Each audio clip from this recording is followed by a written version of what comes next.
Ever had a class where the topic just kills the vibe? Is there a student yawning during the lesson? Well, let's turn those boring lessons into something exciting.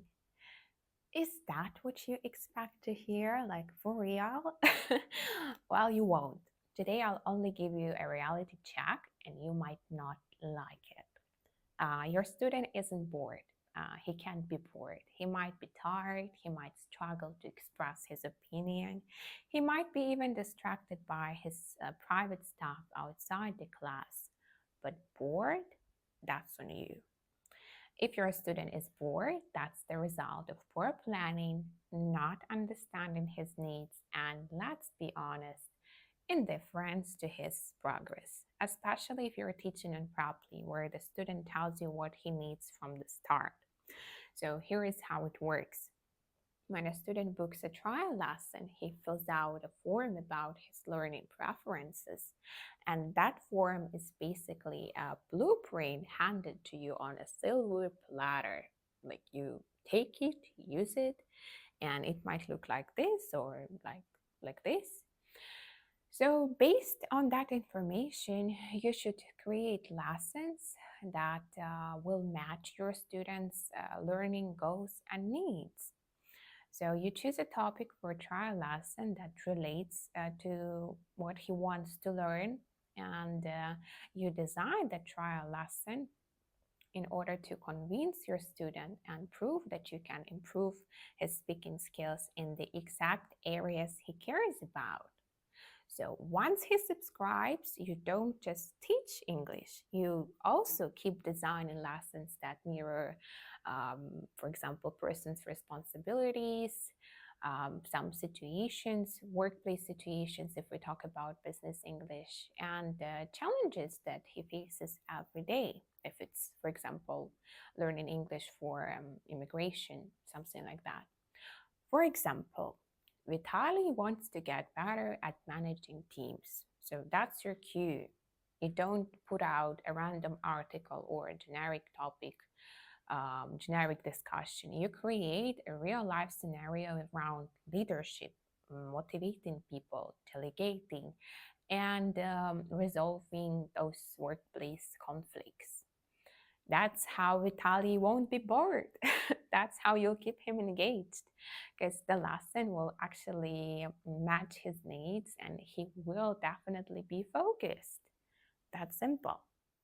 So you will ask me, well, it's all clear, but what should we do with Vitali? Like, oh, it's all good, but what should we do about this guy? So let's take a look at this lesson. It's one of my favorites. I use it for students who want to practice business English. The topic is management.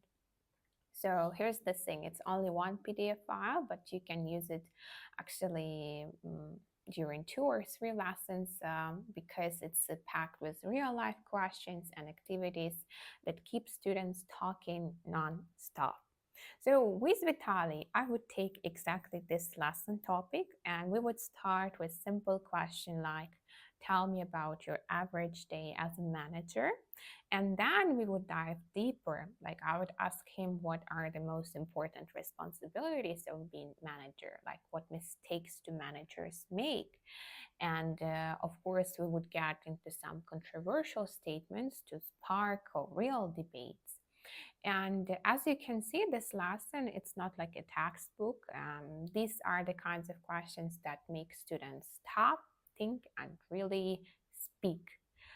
We then would get into the best part, the decision-making activity. Like I would put the student in real life scenarios, management scenarios, so that he could make his tough calls. Like it's engaging, it's practical, it feels like training for the real world, not just for another English class. And these situations are like what actually happens at work. It's not like something not life related. So then we would move to management styles, and he would need to convince me which one is better, like which one is the best actually. And we would wrap it up with a discussion of the do's and don'ts of being a manager. Again, it's all rooted in real workplace experience. So by the end of this lesson, the student hasn't just studied English. He's practiced thinking, arguing, making decisions in English, and it's exactly what he would do at his work. So this is only one of my lessons from my bundle, and let's imagine what the rest can do. So let's get back to the main point. If your student clearly tells you what he wants to get from lessons with you, everything is simple. You just give him exactly what he asks for. This, for example, Vitali isn't here to chat about weather, environment, or sports. He's not here to waste his time reading long articles or watching 10-minute videos. Like that's something he can do at home. He books lessons to practice speaking. That's it. And it's your responsibility to make sure he speaks as much as possible.